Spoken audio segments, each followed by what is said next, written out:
Okay lang po sa akin kahit saan sa, kasama. Talaga? Sige, kapag ako yung pinapili mong kung gusto ko, sabihin ko ikaw. Kaya na lang natin sila. Ako, masaya naman ako, basta kasama ka.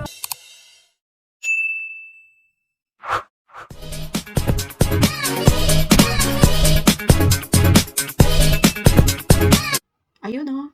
Shoutout guys! Welcome to my YouTube channel. Ako po si Aquarius, ang iyong kamaritesan.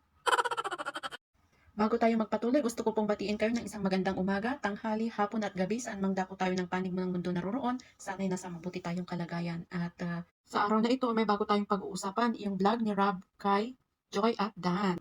Kung saan marami kong ginulat, lalo na sa part ni Kalingap Dan. Ginulat niya nga po ang lahat dahil nagpakilig nga po sila dito sa part 2 ng vlog ni Kalingap Rob sa DJ o ang Dan Joy. Officially on air na po sila. So pag-usapan po natin maya-maya ng konti. So bago tayo magsimula, paki-like and share and subscribe po sa aking maliit na YouTube channel. And syempre ganun din sa ama ng Kalingap, si Kuya Val Santos Matubang, at Edna Vlogs at si Kalingap Rob. Maraming salamat po. Tuloy na po tayo. Grabe, iba ang atake ng ginawa ni Dan at Joy dito sa episode 2 ng vlog ni Rob sa Dan Joy.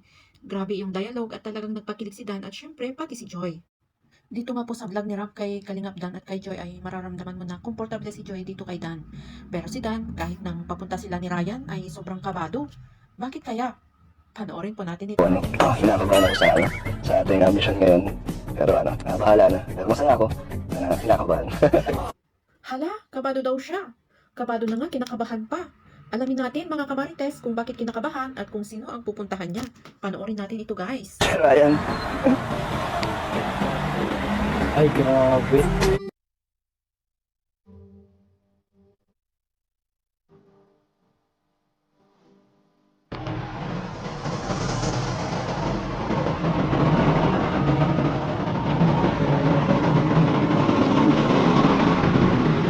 Hey, Joy. Basta. Sama ka sa akin. Naku, kaya pala kinabahan ng bongga ang ating papadaan dahil ang kanyang pinuntahan at susunduin ay si Joy Diwata. Nice. Sa pagsundo nga po ni Kalingap Dan kay Joy Diwata, pinakita po dito ni Dan ang pagiging gentleman niya.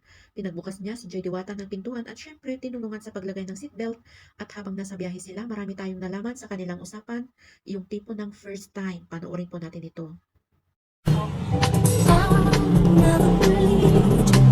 Seatbelt niya. Kasi tutulog siya eh. Para safe to ah. Ikaw na lang bahala kung saan mapunta. Kahit saan tayo, okay lang? Up. First time mong nakasakay dito. First time mo? Ganun din ng angel na nakasakay dito eh. Hindi ko ang kauna-unahan. Ayun, mga kamarites, ang kauna-unahang na isakay ni Dan sa kanyang sasakyan na Kalingap Angel ay si Joy Diwata. Sana all. Nakakatuwa nga po dahil talagang inoffer pa ni Dan kay Joy na pwede siyang maghatid sundo kay Joy if need niya ng service. Nice. Kunyari, kailangan mo ng service minsan. Pag katulad ngayon maulan, pwede mong sabihan. Willing naman ako maghatid sa'yo. So, Kaya, hindi, syempre, pag free time din ako, chat ka lang. Okay lang sa'yo? okay lang sa'yo. Oo naman, ako nga nag-o-offer na atid kita eh. Gusto mo pati sundo. Ay wow, napaka-gentleman nga ni Dan dahil iniisip din niya ang safety ni Joy. Pero teka, bakit nga kaya ganito na lang kung mag-insist si Dan? Ano nga kayang meron dito kay Dan? Pakinggan nga natin at medyo nadulas ata dito si Dan. Syempre, special,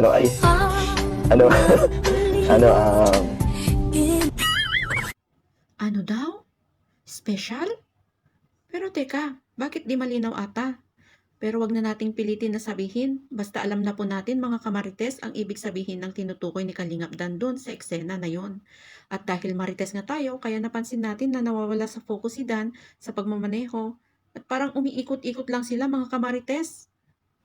At umamin pa nga po sila na pareho silang kinakabahan at nasabi nga ni Dan na kapag kinakabahan ka daw ay parang special daw. Ito na parang naiilang or na parang kinakabahan. Ngayon ko lang din siya. Ikaw, naramdaman mo na ito dati? Hindi din? Hindi. May mga kasabihan din kasi ng mga alam tungkol pag ganito daw yung nararamdaman mo sa isang taong kausap mo. Parang daw.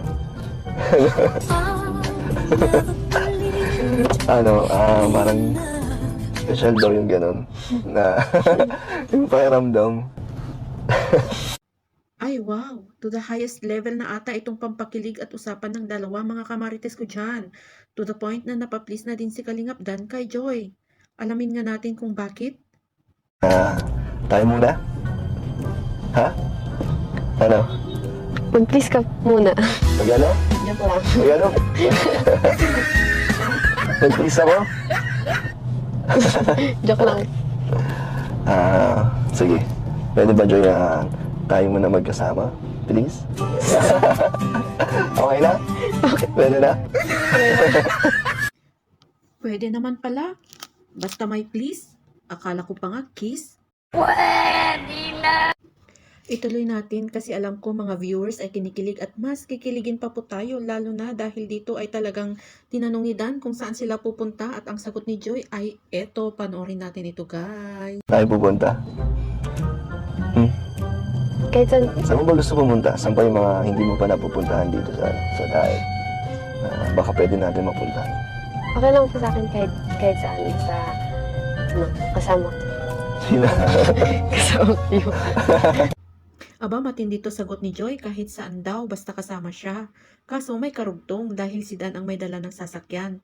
E tama naman, di ba mga kamarites? Paano nga naman makakauwi si Joy kung di siya sasama kay Dan? Pag hindi ka kasama, wala akong sasakyan. Paano ako makaka-uwi? Pero syempre, alam po natin ang ibig sabihin ni Joy sa sinabi niya. Kaso, napansin ko si Joy ay medyo nag-aalangan ng konti. Siguro dahil nag-alala siya na baka si Dan ay madadamay sa mga bashers. Panoorin natin ito guys. Pag okay din sa'yo. Oo naman. Kasi madadamay ko sa bashers. Kaya mo na yun. Ano naman? Yala na natin sila. Basta ako. Masaya naman ako. Basta kasama ka. Hindi ko naisipin yung mga yun. Ano naman advice ni Dan kay Joy? Sabi nga ni Dan, hayaan ng mga bashers. Mahalaga masaya si Dan kay Joy lalo na pag magkasama sila. Ngayon, puntahan naman natin ang eksena kung saan may pinabasa si Joy kay Dan na nakasulat sa cover ng isang notebook. At nung mabasa nga po ni Dan ay tuwang-tuwa ito at tinanong pa nga si Joy kung ito nga ay totoo. Tara mga kamarites, panoorin natin ito. Nililigit na notes.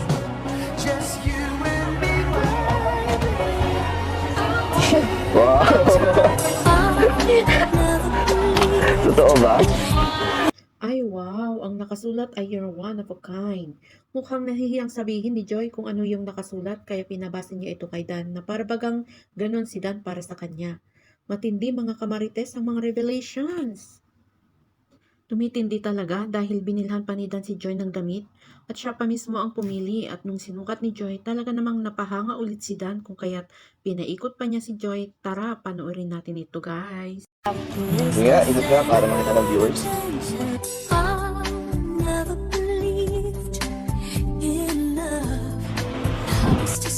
Perfect na perfect ah. Thank you. Ganda. Joy, yan na lang suotin mo ngayon sa ano natin. Sa labas natin ngayon. Okay lang? Babayaran natin syempre. Okay lang. Okay lang. Para pang date. Diba? Diba? Kunyari, nagde-date na tayo. First date? Hindi. Hindi pa. Diba? Nakitaan sila ng mga tao na talagang bagay sila kaya di na po tayo magtataka na pati viewers ay mag-agree na bagay sila talaga. At ngayon nga po ay pupunta sila sa coffee shop. Panoorin natin ang senaryo sa coffee shop kung saan papipiliin ni Dan si Joy ng kanyang iinumin. At syempre, ang Dan bumanat na naman. Panoorin natin ito. Hindi ka ang gusto mo. Ikaw na pang bahala. Akong bahala hindi ko pa alam kung sa mga iniinom mo eh. Sure ka? Opo, ikaw. Sige, kapag ako yung pinapili mo kung anong gusto mo, sabihin ko eh. Siya nga daw po ang pipiliin ni Dan. Sabay sulyap nga po ng mga mata, mga kamarites. Tapos hawakan ang kamay. Mamaya, mga kamarites, makuryente pa ang mga ito. Alam nyo naman, minsan pag ganyang may mga skin-to-skin contact, minsan nauuwi sa totohanan. Pero mukhang nahihiya si Joy at si Dan ay pilit na kinocomfort si Joy. Diwata. Pero dito nga ay may nalaman tayo, 'di ba? Nung nakaraan ay sobrang nabash si Joy Diwata at na-accuse pa nga na si Joy ay naglalakwat sa, nagbabarkada at sinasabihang malandi. Pero dito ay nalaman natin na first time lang ni Joy na makipag-date. Panoorin natin ito. Wala ka sa akin. Hindi naman sa ayaw mo kasama. Nagkakabahan. Chill ka lang. Tanong ako sa'yo. First time mo ba to? I mean, first time mo makipag-date? So, date to? Ha?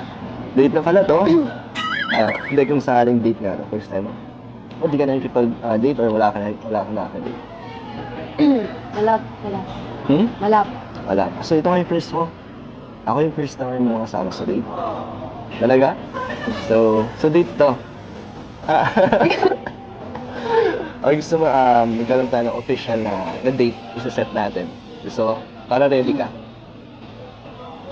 Ha? Sige. Diba? Hindi totoo ang mga sinasabi ng mga bashers na si Joy Diwata ay malandi. Hindi pa nga masyadong sanay na may lalaki. At kung ito nga ay first time, lumalabas na si Dan pa lang ang kanyang first date. So mga kamarites, ano ang verdict? Hindi talaga maitatagong may chemistry ang dalawa. May kilig pareho. At kung saan man dalhin ang kanilang tambalan ay tuloy lang tayo sa pagsuporta mga kamarites ko dyan. Isipin natin na ginagawa nila ito para matulungan ang mga beneficiary ng Team Kalingap sa pamamagitan ni Kalingap Rab at ni Kuya Val Santos Matubang. Maraming salamat po mga kamarites and see you soon!